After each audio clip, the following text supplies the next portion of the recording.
good evening. Thank you for joining us. I didn't see you there. These are my friends. We're going through some of the ICD-10 codes that have been in effect since October 1st of 2015. So there's a little bit of a difference. They've added a few codes, as you can see, like 150,000 of them. And well, as you can tell, it can take a toll on somebody looking for these codes.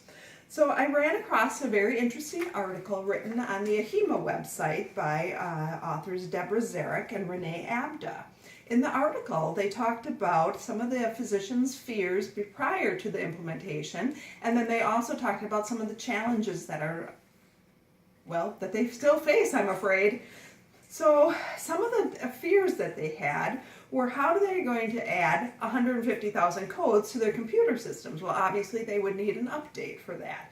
They also were wondering what kind of additional instructions, manuals will they be needing? And they also wondered how they were going to find the proper staffing for this.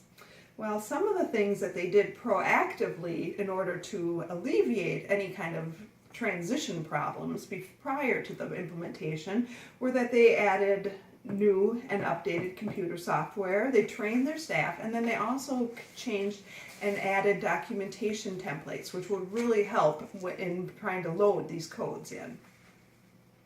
So one of the challenges, or I guess that they still face, is the 1-year grace period that the Centers for Medicaid and Medicare Services offer the physicians. They said that if you get close to the code, if you get 3 of the 7 digits right, we won't do an external audit on that for 1 full year.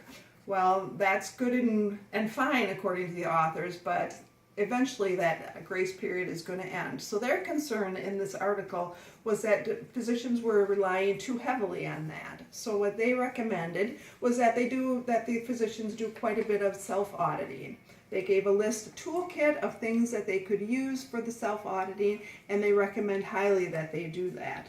So even though the transition has gone well so far, the authors definitely recommend the self-auditing, and they also recommend that the physicians continue to work hard, perhaps even to the bone.